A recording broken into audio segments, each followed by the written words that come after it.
I say that was symbolic of, what books are we having our kids read, and what stories are out there for kids these days, and what kind of values are we, giving to our children. All the same things that might cause somebody to think about homeschooling should also, go through our minds when we think about what, books my child is going to be reading.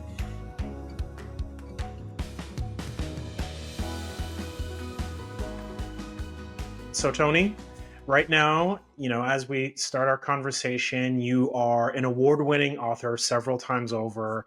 You are a full law professor, a homeschool advocate, formerly a JAG lawyer. You have basically lived like multiple lives, all at once. But before we dive into all of the great work you've done over the years, let's get back to the origin. Let's get back into the faith. I'd love to know about yours. Are you a convert, a revert, or are you a cradle Catholic?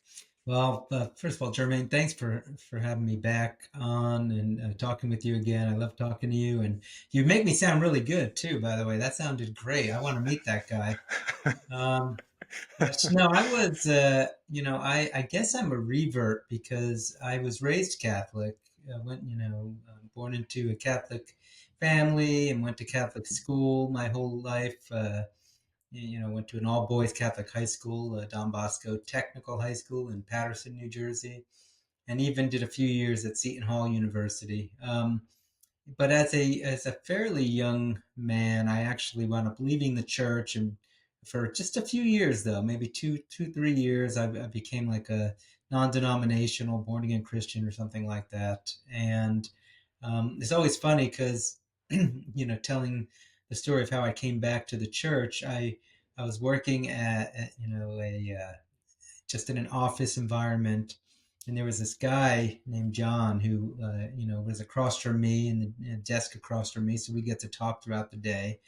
And he was a like really strong Catholic, and I was somebody who was a prior Catholic, and who was very convinced that the Catholic Church was wrong. And so John and I started getting into discussions about the faith, and I was going to convert him away from his Catholicism. And over time, getting to talk to him about the faith, and then he introduced me to the Apostolic Fathers, and I started reading these historical documents of the church. And at some point over the course of about a 6 or 8 month period, I started realizing, I might have to become Catholic again. And so that was kind of fun. John actually became the godfather of my second daughter too.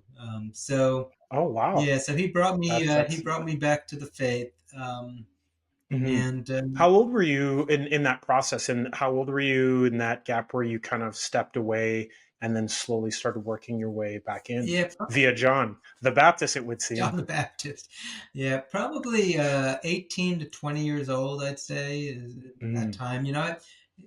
A time when I, didn't appreciate what I didn't know about the faith. I mean, in theory, I should have known it. I mean, I went to Catholic school and they tried to teach it to me, and I was going to Mass my whole life.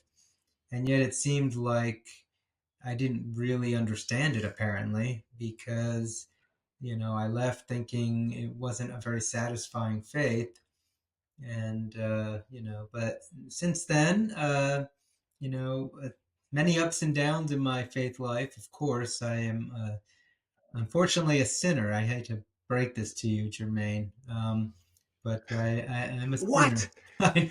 It's true. It's I thought I was the only one on this conversation. No, no, it's true. And Mm, it hasn't always been pretty, but thank God, yeah, for the sacrament of confession, and just God being so gracious to me over the years. So now I'm absolutely. 54, a little bit older than 18, Okay. and still hanging in And there. yeah, well, that is beautiful, and it's really that a lot of people I know who've stepped away. It's around that time, that collegiate era, like late high school, getting into university, where there's that, I don't want to say crisis of faith, but there's definitely a lot of questioning. I guess maybe it's exposed to new peoples, new ideas, just or maybe there's a personal experience uh, of that sort of step away. Was it a mix of that for yourself, or I think so. I mean, it wasn't that I wanted to step away from faith because I went into sort of a much more fundamentalist kind of a mode, gotcha? and I really am thankful for having stepped away from the faith, actually, because it was through that I first really, I think, started appreciating the Bible and the scriptures, and Mm, feeling like I really tried to take some ownership and understanding of the scriptures that I never really had done younger, as a younger person, obviously.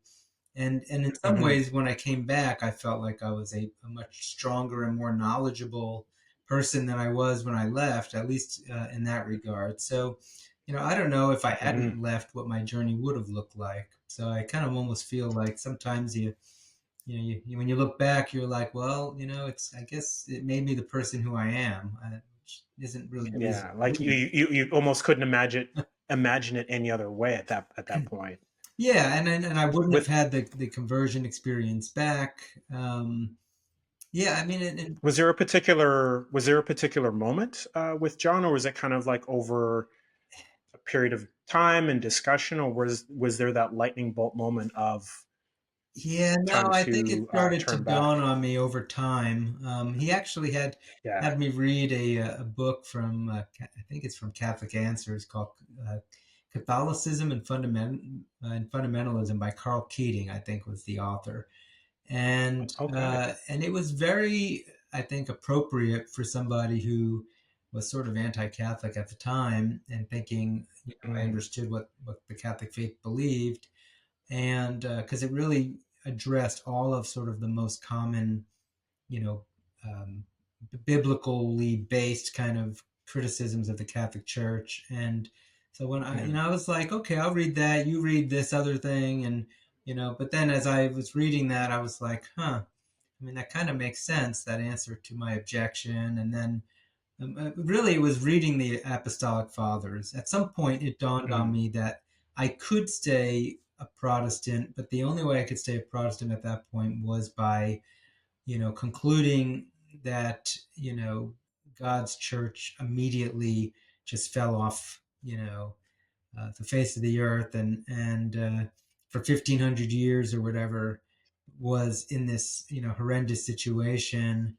And I was like, you know what, I would rather not believe that. That's harder for me to believe than the faith. And when you see like the way the apostolic fathers are writing about things, you realize that the faith that we inherited, um, in the Catholic Church is actually going all the way back to the apostles. And then once you start coming to those conclusions, it's like, well, I guess I could keep down this path, but and it was a little scary, actually. I felt as a Protestant too, because uh, it really did feel like, you meet people who just have all their different interpretations of every scripture. And it's like you have to be able to defend like every single thing that you believe about.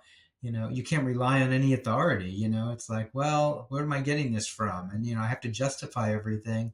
And after a while, you realize, like, gosh, I don't, if you're being honest, it's hard to justify everything, and I'm a reasonable person. I could see different interpretations of things, and so I'd be like, mm. if you don't have an authority to rely on, in some ways, you have to become your own authority. And that gets to be a scary place too, I think. So at least it was for me. Absolutely.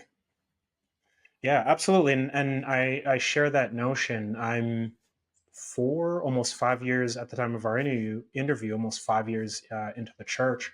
I was away for quite some time, like agnostic at best at certain periods. But thankfully, my wife, when we first started dating, and we got serious, and she talked to express the importance of the Catholic faith to her, and I was like, fine, fine, I'll explore it. So like began that sort of journey, and I know what you mean when you go from uh, outside of the church, another denomination, and there's just a very different experience. Obviously, everyone has their unique experience for those who are converts or reverts, or even cradle Catholics on the things that keep them there. Um, but you notice the difference. So I understand with what you mean of that that notion of authority. It's a really good way of putting it. That's something I'll probably mull over a little bit after our discussion. So at this point, you've through the university years, you've regained your faith. Uh, at this point in your life, you've gone to law school.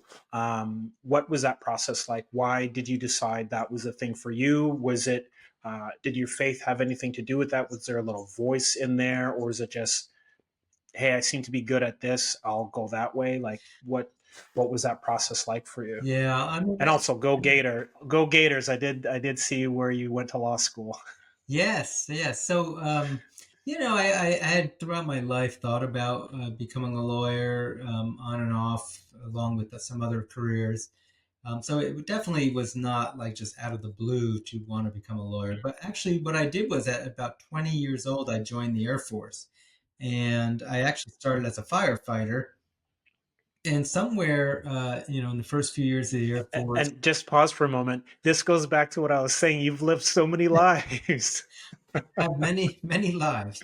So I started off as a firefighter, and I'm a better lawyer than I was a firefighter, I think. But um, with the Air Force. And I knew, like, okay, I wanted to complete my college degree because I joined the Air Force after Mhm. quitting college after 2 years. Actually, because I wanted to go to Bible school, and that was one of the reasons I left Seton Hall.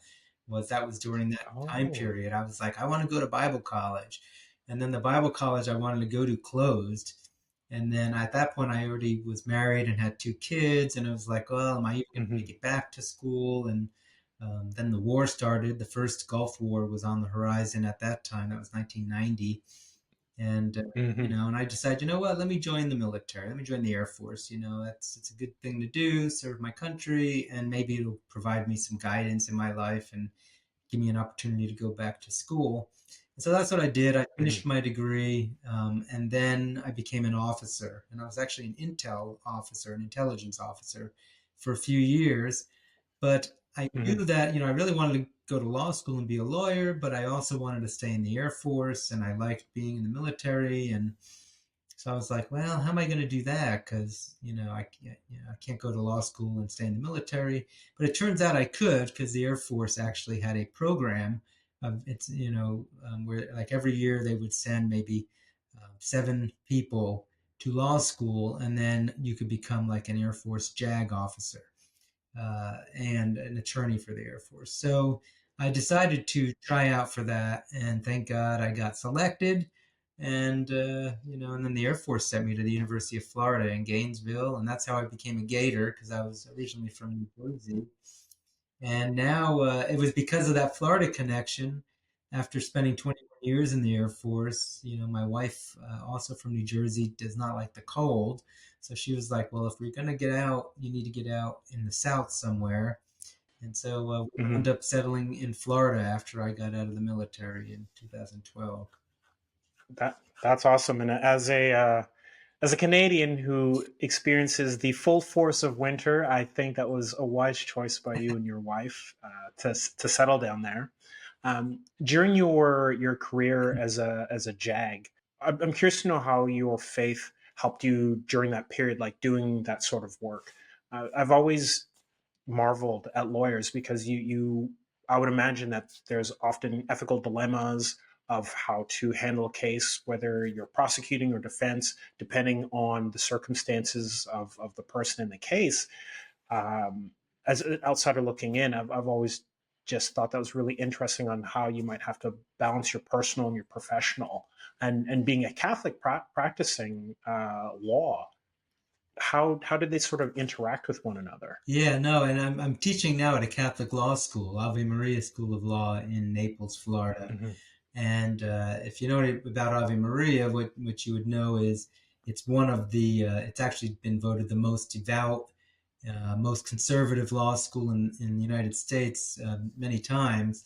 and they very much. Yes, in the it's in the list of the Newman schools. Yes, in fact, we are the only Newman Law School actually at this point. So yeah, Okay. we're very proud of our Catholic identity here, and so I do talk to my students a lot about the question that you just asked me, because early on as a lawyer, I did a lot of criminal law and mostly criminal defense Mm. work, and I did sort of Okay. initially have sort of that ethical dilemma that probably many criminal defense lawyers get, which is, well, gosh, how do I defend a guilty person? Because newsflash, many of the people that you have to defend are actually guilty, either of the crime that they were accused of or something else. You know, because newsflash, most of us are guilty of something anyway. But in any event, it was a struggle for me, and I remember going to confession one time, and I was plagued a little bit. I can't remember who I was representing at the time, but it was a case where like this person was not a great person. They did some bad things, and I was going to have to defend them, and it didn't feel real good. And Mm. so I wound up talking about it with the priest at confession, and confiding some of my ethical dilemma. And the priest gave what was actually a very lawyerly answer, the answer that we give in law school probably, which is, he said, if you don't defend this person to the absolute best of your ability, it is then that you're going to be committing the sin, because our entire system is based on this idea in the United States that we have this adversarial system, and each party has to do their part to defend their client. And if you are taking on this Mm. responsibility to defend this person accused of a crime, and if you're not going to do it, as zealously as you can, then you are really, in some ways, basically I'd be sinning in the sense that I'm not Mm. fulfilling the duty that I've undertaken, and this person's rights are at stake. And and so that's kind of an answer Hmm. that a lot of criminal defense lawyers, I think, you know, to fall back on, which is, it's a Hmm. systemic answer. Hey, if I can defend this person, then I'm also protecting the innocent person. Because the government Hmm. shouldn't be able to prosecute anybody without sufficient evidence. And so, if even if they're Hmm. prosecuting a guilty person today, if they could convict an innocent person with this evidence too. And so, um, so yeah, those kinds of ethical dilemmas I did get early on, and I was really thankful that I talked about it during confession with a priest, because after he told me that, it kind of made sense to me, and I also realized, well, hey, if a priest could say that I should be doing a good job at this, then I guess I'm okay. But yeah, it's always an ethical dilemma to be a lawyer, and that's why we actually have very strict rules of professional conduct in as lawyers in the United States and throughout the world. And a lot of those rules really are about, just dealing with just all the ethics issues that can come up when people are putting their lives and their property and their, confidence in an expert who is supposed to, be doing, a service for them, and their rights are Hmm. at stake. Yeah, I guess. Well, that's really interesting. That how much of an impact confession had on you is how you practice. Obviously, confession has a huge impact on our souls and our lives as Catholics. So the fact that it carried over to that professional realm uh, shows the power of it. For your students who you teach, is that something that you encourage them to do also, to take part in the sacraments, not just adhere to the code of ethics that obviously, as you mentioned, that all lawyers would have to adhere to, but is there um, is there an emphasis on sacraments, on the sacramentals, on being able to balance oneself as they practice this? Well, thankfully at Ave Maria, you can definitely do that, and we do it, and we, we have daily mass here, and we encourage our students, and we pray before class, just like, we prayed before we started this interview. So yeah, at a Mm-hmm. place like Ave Maria, we can actually encourage our students to do that. Now, I've taught at two other law schools that were secular law schools, one public and one private, before I came to Ave Maria, and obviously I couldn't encourage my students, to go to confession there. But There might be some pushback. there might be a little pushback, and get a pink slip. But no, but at Ave Maria, that was one of the reasons, I've always wanted to teach at Ave Maria was because the Yeah. Catholic identity is so important here. And yeah, so thankfully we live in I live in teaching a school now where I can, share Mm, faith matters and not feel like I'm doing anything wrong or against the rules. It's very much encouraged. And not all of our students gotcha. are Catholic, of course. Mhm. Oh, interesting. Yeah, so it's not just, I mean, we can't, even in taking in students, No, we no, can't, not that people, not that the university would turn away non-Catholics. I'm just, I guess, surprised that non-Catholics would pursue being in a Catholic institution. yeah, I'm well, surprised we're by that located notion. in Naples, Florida, so it's a beautiful part of the I get country. The so a lot of Canadians and people from like Minnesota and stuff trying to trying to escape the I was just winter. having dinner with a Canadian the other day and hearing about the negative 40 degrees that you guys endure, and thinking, yeah, Florida's sounding pretty good. That's fair. That is fair. Yeah, yeah. As somebody who has lived in the north and here in Canada, I have experienced that. Um, with teaching at a Catholic university, would you encourage more Catholic students who are pursuing law uh, to go to Ave Maria to pursue higher education at Catholic post secondary institutes? Definitely. I mean, honestly, it's really difficult in academia all over the world. I'm sure in Canada, I know it's even worse than the United States. But it's difficult for people to go to a school and not feel like their faith or their beliefs are under attack, if they're a person of faith. And it's only getting Mm-hmm. worse. So on the one hand, I do believe we need to have, we're supposed to be the leaven, of the world, and so the salt of the earth and all that kind of stuff. So I don't know that we should put every Catholic in, Ave Maria, Mm, but because we need people everywhere. But having said that, yeah. it's one of the places where you can really go and get a legal training with the Mm, natural law tradition, and really kind of get even more grounded in your faith, and then you can go out in the world and do good things. So I do think, and that was the reason the school was started. It was kind of to train people to be able to go out into the world, into all different areas of the law, and bring a much stronger, religious, viewpoint. And it's hard to get grounded in the law and your faith at any other school where, if anything, they're attacking, your faith most of the time. So I do especially encourage, yeah, if somebody has like a strong faith and wants to go somewhere where they are going to feel like they're going to be affirmed and be able to grow and thrive in their faith and then come out stronger, mhm. you know, Ave Maria is definitely the place to go for that.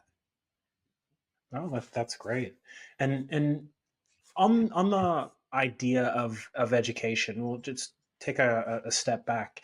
You have how many children? Was it five, I six? have five. Well, yes, we have five biological children. We're going to have several grandchildren at this point, and so and Congratulations, many others, congratulations. many other close family members, some who are like our children, who live with us too. So sometimes we say we have six Oh, children. that's beautiful. Yeah, That's beautiful. Well, I know you're a big proponent of homeschooling. You had homeschooled your children. You have really advocated for that. And as you talk about education, particularly education in faith, kind of being under attack, real big contrast in values versus the secular values being purported. Can you speak to the importance and the impact of homeschooling? and sure. and Yeah, I think it would be the same whether it's America or Canada, like having, yeah, just, yeah, speak to that sort of impact. absolutely. Yeah, we started homeschooling in the 1990s and homeschooled all five of our kids on and off. It becomes more challenging, at least it did for our family when they were in high school. But but that was one of the reasons, even in the 1990s, that we homeschooled. One of the reasons was we was in the military, so we were traveling a Mm, lot, and it's hard to uproot kids from one school and bring them to another. So homeschooling sort of solved that problem. But the other issue was just kind of the values that were being thrown at them, and that was in the 1990s, which at this point it almost feels like the 1990s we were, teaching them faith in school, compared to what they're learning is now. a very quaint era, huh? Yeah, it's starting to feel like those were the days when the public schools read the Bible. No, not really, but it probably looks like that compared to what they're doing now. So it's only gotten Yeah. more difficult. So I think parents who have kids of school age, homeschooling provides a great opportunity. It's not for every family. Not every family can do it or wants to do it. Mm, And obviously, we'd love to, people send their kids to private Christian or Catholic schools, and not every family can do that either. And so, like some folks, they have to send their kids to the local public school, but homeschooling is a great option, not only educationally, academically, but also to be able to, also inculcate the kinds of values that matter, to a lot of parents. And now, especially, to be able to try to control some of the messaging that is being shoved down kids' throats in other schools. So those are all good reasons, and even socialization. That's the one area that homeschooling is often caricatured unfairly as oh, but I want my kids to be socialized. But the reality is, well, yeah, you are getting your kids socialized. You're putting them in a classroom with 30 other you know fourth graders or 30 other 12-year-olds, and that's all they're getting is sort of one group of kids who are also mhm, pressuring them and all this other stuff. With homeschooling, you can get the socialization by putting them in different activities and joining groups. A lot of homeschooling now with co-ops and cottage schools and all this mhm. stuff. I mean, you're getting the same, some classroom experiences even in homeschooling today. And kids are Mm. often socialized better because they're also dealing with people of different ages. So they've got younger kids, older kids, Oh, adults, that's true. and so you're kind of socializing them across age ranges too. So, the socialization myth is the one that usually people have the largest objection to. And I always say to that, if you're homeschooling correctly, that shouldn't be a problem. I mean, it is possible, and there are some homeschoolers who might be doing it wrong by not exposing their kids to anything outside of their four walls of their home. But that's not most homeschoolers. Most homeschoolers that I've met over the years are their kids are crazy busy, in socialization, sports and clubs and going to college and taking classes, and all sorts of crazy Yeah. things. So yeah. Well, that's very encouraging. I'm recently married, and my wife and I've, discussing of our hopeful future children and what that would look like, and homeschooling we've definitely talked about. So this is very encouraging. Uh, as father of homeschool children, as you talk about like pouring in the culture that you want, how did that impact your faith as you're pouring this on into your children, not just as you're their father, but you're also their teacher in the most literal sense of the word. So how did that actually pouring into them end up pouring into yourself? Yeah, I mean, the best way to learn is to be a teacher, right? I find that as a teacher, the stuff I learn the best is the stuff I have to teach. So there is some of that, I think, whenever we, take on a role of feeling like we have a responsibility and somehow inculcating information, you feel like, oh gosh, I better know what I'm talking about. And so I do think there was some of that. My wife actually, because I was in the Air Force during our homeschool years, and traveling a lot and this kind of thing. So she bore the brunt really. Early on, when I was in law school, and we were homeschooling. I think I had more hands-on experience, but once I was out, doing the job. She took on the brunt of that. But I will say it was during this time of homeschooling and kind of, um, grappling with, what are the values that are being thrown at our kids that prompted me to eventually want to write for the Uh, teens. So it was actually in these yeah. homeschool years. That's literally what I was about to ask you is during this period was this the seeding ground for the Harwood Mysteries? Because This it, was. it seems like a natural sort of progression. Yeah, Okay, then. because we saw already that most of the literature, Harry Potter was very very popular at the time when I started writing the Harwood Mysteries. It still is popular, and I'm not actually a Harry Potter hater. I've actually read the books and enjoyed them myself, but I understood Mm, it was more of a symbol, really, in some ways. When I mm, say that, it was symbolic of what books are we having our kids read and what stories are out there for kids these days and what kind of values are we giving to our children. All the same things that might cause somebody to think about homeschooling should also go through our minds when we think about what books my child is going to be reading. And you could mhm. look at like the scholastic book fairs that are that come into schools. I used to love those. Yeah, well, I loved them too as a kid, but some of the choices that are being offered to kids through those book fairs are not great, and the more that you see mainstream uh, publishing for kids is getting earlier and earlier, exposing them to a lot of ideas that I think a lot of families of faith would not want their kids to be, sort of indoctrinated, especially at an early age. Oh, Some of these yeah, I know what you mean. I've seen some of the things that are shared in school for children, and I'm an adult, and as an adult, that some of the books out there are highly inappropriate. So for children, I see exactly what you mean. It's not the Clifford the Big Red Dog that we're talking about anymore. No, it's not. And so, but even when I was starting to write the Harwood Mysteries back in, the early 2000s is when I started that journey. Mm-hmm. That was like the Harry Potter years, but it was still now by today's standards, I feel like it was a time of great purity in children's literature. But at the time, it didn't seem like that.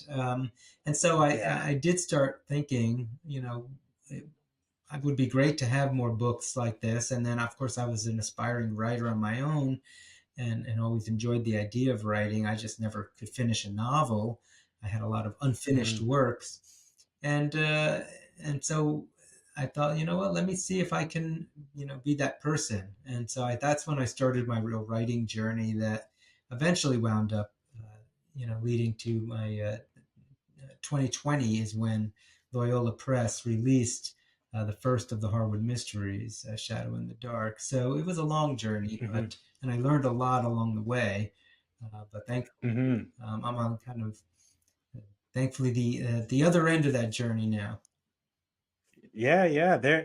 And I gotta say, I know they're for the young adults, but the Harwood Mysteries specifically are for young adults, but they're really engaging. I gotta say that notion of the how would you describe it? It's a mystery, but a historical fiction. It is really engaging, and little Zan or Alexander, you've really created a great character in him, and you really root for him through his ups and downs. And even with your new one, Penny and the Stolen Chalice, like another great engaging book.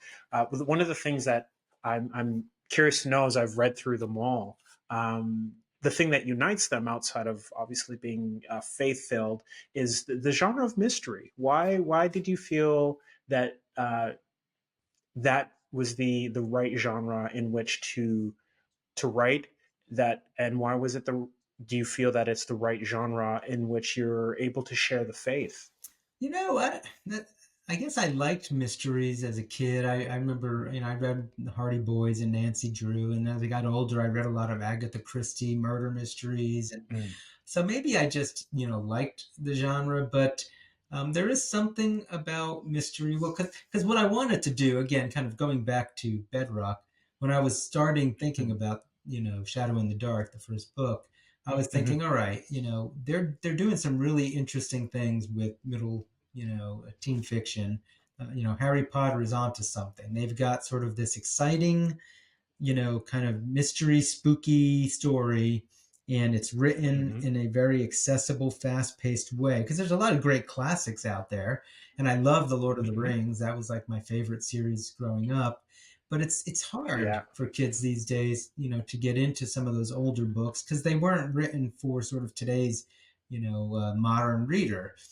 And so, Yeah. The pacing's very, very different though, yes. the J.R.R. Tolkien. Exactly. So, and and even though I still go back and read those books now and still love them, but at the time I was like, look, so we need, if I'm going to write something for this age range, it needs to be sort of like Mhm. in the vein of Harry Potter. Like this is what kids are really interested in, and I wanted to write something that would be entertaining and that kids would want to read. I didn't want to write a religious book. It's not really a religious Mhm. series.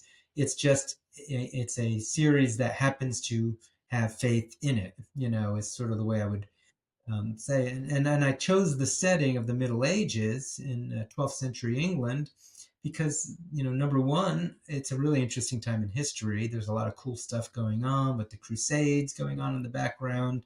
And, King Henry the second, a very substantial, reign in English history. And Robin Hood is right around the same time period. And there's a lot of really cool things going on, nights and all this kind of thing. So that's, I was like, all right, it's a good time in history. You can do a lot with that kind of, environment. And because I placed it, where Zan winds up, in book one, as getting his village gets attacked by bandits and he winds up being raised by these monks at an abbey, a Benedictine abbey. So at that point, I don't have to do anything to make this a religious series. It's taking place in medieval England at an abbey. Pretty much just writes itself at that point. I don't have to create some sort of artificial religious setting because that's just the way life was at that time. But then it's like, okay, I've got the right setting, but how am I going to keep kids entertained and want to read? Well, everybody likes a good adventure and some spooky mystery and some, vibe of, scary things going on, whether it's Goosebumps or Harry Potter, whatever. And Yeah. so, Yeah. Yeah. yeah, that was just sort of my pretty straightforward thinking. Like, hey, what would be some really cool, Yeah. fun stuff? And then because we were homeschoolers, of course, I was like, well, I need to make it historical too, so the kids will learn something, because homeschoolers, Yeah. we always Yeah. want our kids to learn something from everything. And so I was like, well, why not make it sort of historical fiction too? Um, Mhm. and that's what I did. I put them all together and was like, Yeah. okay, well, how hard could this be? Um, but it turned out to be harder than I thought. For well, for some, it's famous last words. They don't get it off the ground, but you are 5 books into this series. Before we were chatting, you're up to 13, 14 awards for the series. Yeah, the Harwood Mysteries have done so well with every single Yeah. book in the series so far has at least one gold medal book award. Some of them have four or Yeah. five, six. So book five just won two awards, a gold and a silver, just in the last month. So I just feel so Ah, blessed, congratulations. because every author, that's their worst, fear is like, sure, I'm writing it, but is it any good, And, Mm, and yeah, yeah. you get a little bit of affirmation, at least, if the book gets awarded something, you feel like, okay, well, at least somebody thinks there's some quality in it. And as an insecure author, that definitely provides a little bit of comfort and satisfaction and just really feeling blessed because I always was like, if I could just get one award, and now it's like God has just showered the series with these awards, and I'm like, wow, God is Mhm. good. Yeah, and Yeah, and absolutely. there's going to be 6 books, by And, the way, in the whole series. oh no, so we're nearing the end. The Oh end is no. near. Not only is it near, the end is being, published because the final manuscript is done. All the editing is done. We're Okay. dealing with book Okay. covers and maps and writing the historical note that I write at the end of every book, so that you can kind of. Which I do appreciate. I like history, and I like the little notes and giving greater context about the period. I got to say that's a really nice touch. Yeah, and that was Loyola's idea too. Loyola Press has done an amazing job with the series. I'm so grateful to them for taking it because they don't do anything poorly. They're very, they're very professional and high quality. So I was just, I mean, God, like I said, God's been good to me on this series. You want to get just one book done, and now they let me do six of them in the series. But at some point, they're like, "Look, all good things come to an end. You got to end the series sometime." So six sounded good, and so book six comes out in October of 2024, actually. Okay, that's my birthday month. I know Yeah. what I'm treating myself with. So, with it being a historical fiction, and there's basic, there's that bit of a catechesis sort of element to it that's just infused. How do you prepare for that? What's the level of research that you need to do, and in order to have a measure of both, yet make it very compelling? Yeah, so it is historical fiction, and it does take a lot to try uh, to get it right because 12th century England is not exactly like what I went to school to learn about, and there's a lot of it's not just so straightforward. I mean, like I'm writing Mm. about my main character is a peasant who starts off as a serf, like the lowest of the low in English society, and even the two girl characters, Christina and Lucy, these are not like rich people. So I'm not writing about royalty. So like if I were writing about royalty, we have a lot of records. But who's writing the records, for the peasants and the people who are living, those lives. And so it's not as easy to find out some of that stuff as you might think. For book one, especially, I consulted with an expert in 12th century monastic life in England, from the Catholic University of America. So I always like to give a shout out to Dr. Jennifer Paxton, who was sort of my consultant to try to help me get some details right. And I do a lot of research for each book. I'd like to say they're all perfect, but I know that anytime you're writing, you're not going to quite get things 100% right. And you realize, there is no such thing as 100% right because we all experience life differently. Like if you asked me, what is it historically accurate like to be an American today? Well, I mean, you might get 350 million answers to that. So, yes, I can generalize things, but none of us are going to fit into one perfect mold. And so, and history is always changing. If you ask me hey, what's accurate about computers in the 21st century? Well, give me the month and I might be able to pinpoint it.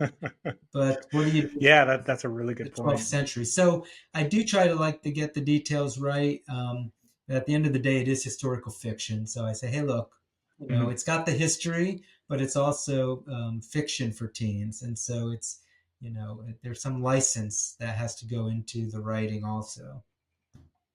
Yeah, yeah, that makes sense. And I have to say, it's really interesting to see Zen's uh, progression, and just as a person throughout the series, as going through the latest one, I found it really interesting that there's a lot more self-reflectivity, more consulting with God, more, okay, God, what am I supposed to do next? I'm here at this crossroads. Help me out here. Can you can you lead me along the way? And you compare that to the very very beginning where he's like, I have to live at this abbey. So it's interesting to see that progression, and also really great notion, a great seed to plant into the reader of like, hey, when I hit a crossroad, maybe this is something I need to be doing, or this is maybe I'm discerning the monastic life later in the future. Maybe this is that seed. So it's interesting to see that journey along the way through the five books, and I'm curious to see the person he becomes in the sixth. So it's you. I have to say you've done a really great job with that, and was. that part of the worked in plan, or is it just sort of an evolution as you're writing along Yeah. with I'm, book to book? well, it starts off, he's 11 years old in book one. And, he's going to be 16, essentially almost 16 at the end of the series. And so it's partly, it's been a coming of age series. And like you said, he starts off, Mm. he doesn't even have his memory when he starts off. And he's clearly not somebody who's been like highly educated in the faith. And so you do see some growth in him. But like one of the things I learned the most about writing fiction, over the years, being associated with other writers, I'll give a shout out to the Catholic Writers Guild, which I've been a part of now for about 12 years. And, they really taught me how to write fiction more. And Loyola Press got me some great editors who helped me sort of do even better, even when I thought I was finally figuring it out.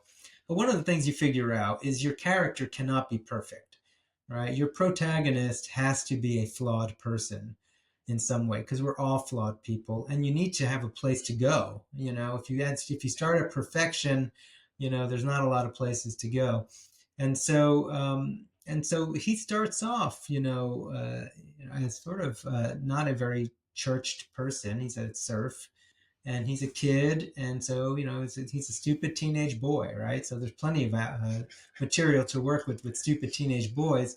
um, Oh, yes. We definitely have our own versions of that for sure. so yeah, but as the series goes on, he also has a bunch of character flaws, and so I like book three, The Fire of Eden.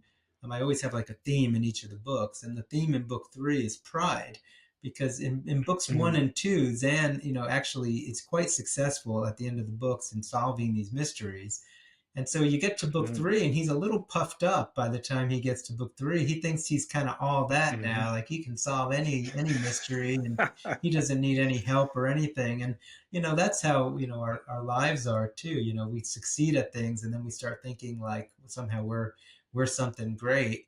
And so in book three, he kind of has to be knocked down a few notches. And Mm. Lucy, who's the main girl character in that book, does a good job of helping him realize, like, he's being a real jerk. He's just kind of gotten filled Yeah. with pride as the book goes on. Um, Yeah. so he's got issues. Book two, he can't forgive. There's a whole forgiveness theme in book two, and so I feel like as we're getting deeper into the series, he has to be growing from these things. There has to, we have to show that evolution, and so then it's like, well, what is the next challenge in his life, or what is he going to struggle with next?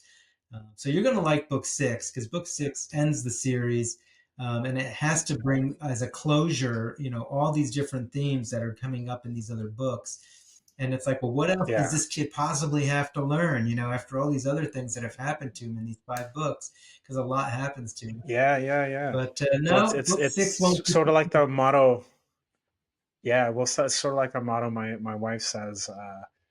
Life, you keep learning because life keeps teaching. So it's like you definitely have shown that through his. And I was actually going to ask about that. It seems like there's these themes, and you kind of see them come to fruition in this one, where Father, oh my goodness, I'm drawing a blank, Leo, Father Oh, Leo, brother Leo. uh, Brother Leo, yeah, where he even says, he's like, oh no, I I should have forgiven when I should have forgiven, and just seeing that trajectory. But and then this one kind of dealing with envy and what that the havoc it can potentially wreck on lives and stuff. So I really like that thread that you've weaved through that entire series. And I really like how it's done quite seamlessly. Just as a if I was a kid reading that, I don't necessarily think I would see that. I would just read it and sort of enjoy.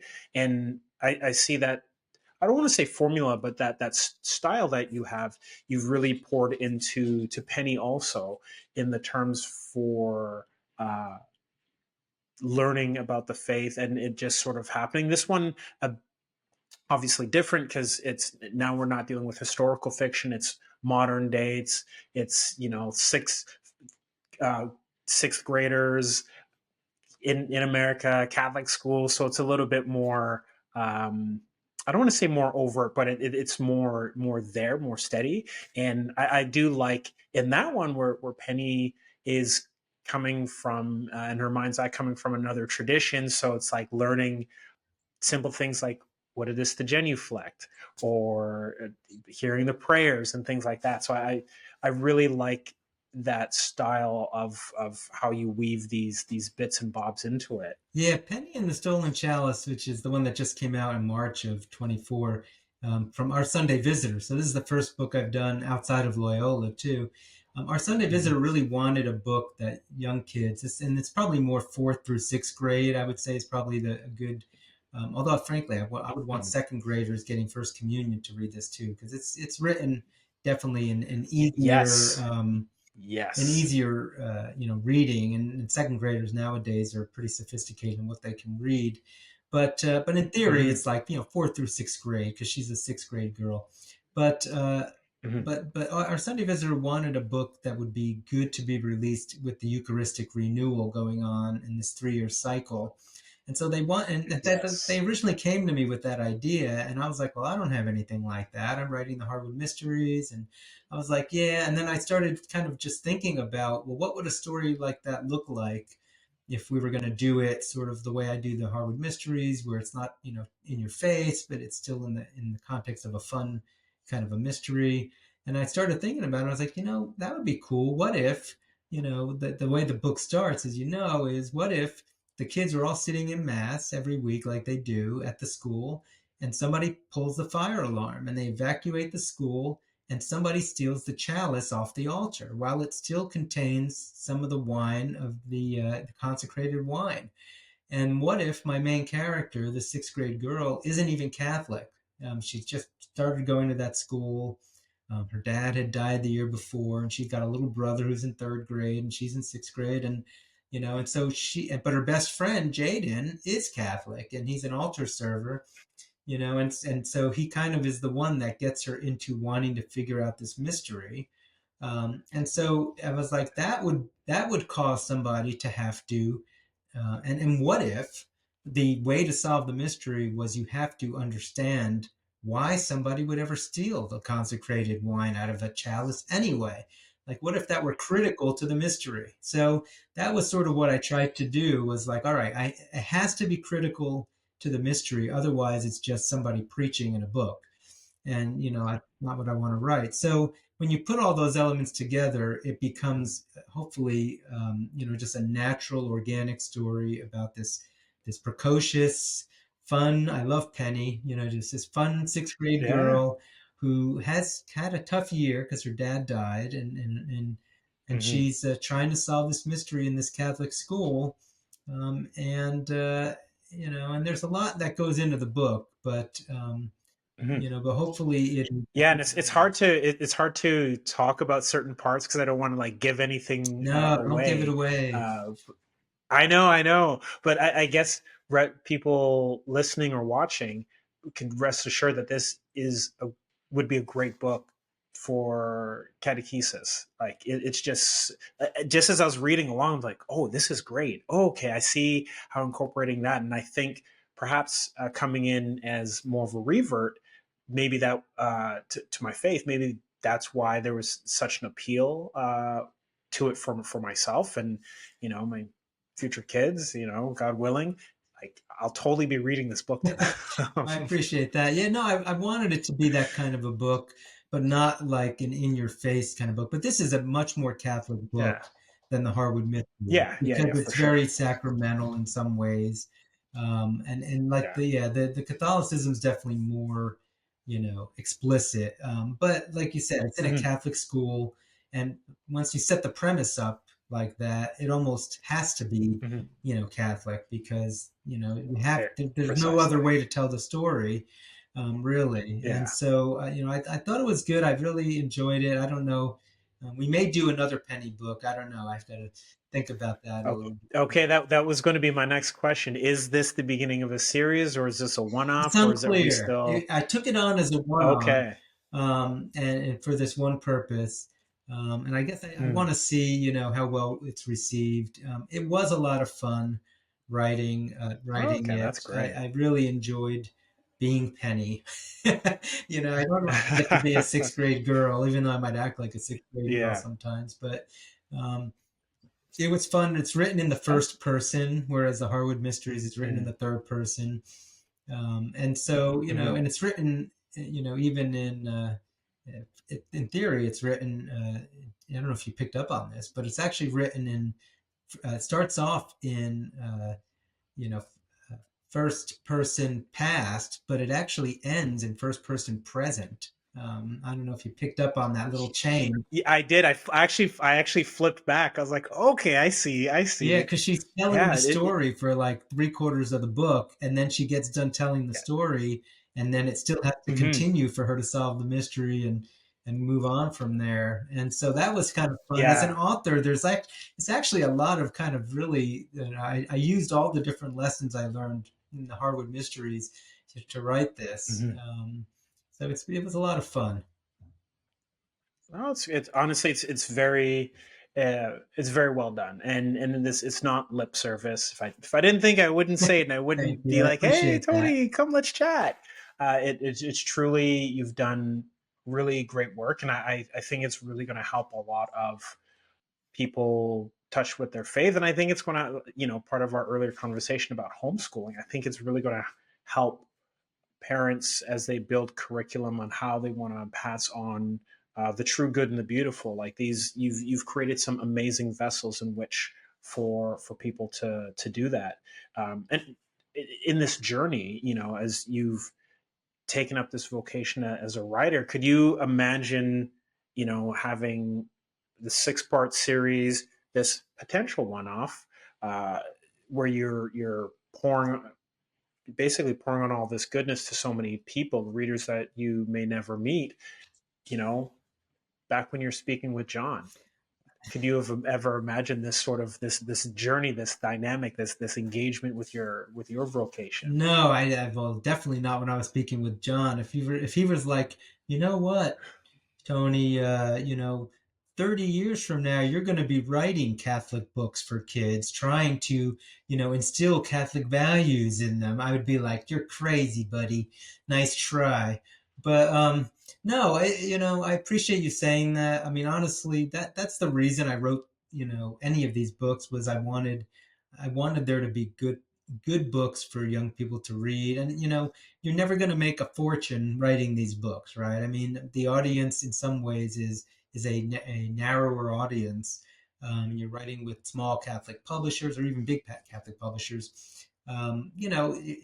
You're sort of there's some limiting factors that go into that, but it's okay because I feel like that was the audience. I want this to be for families who care. Of course, anybody could read the books, especially the Harwood Mysteries is, I think, very accessible, to any kind of a person. But, anybody could read these books for their kids or get them for their kids. But I especially wanted them to be a resource for families that actually want their kids to be reading, books with good values that they would appreciate. And then even faith values sort of, being modeled for them through these other young, characters.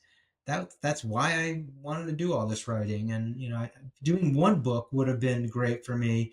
I'm so blessed that this will be book now 7. I can't believe it. It's like 7 books, and I've actually got a trilogy that I'm just book 1 of a new trilogy for new adults is going to be coming out next year from another Catholic press called Prism Press.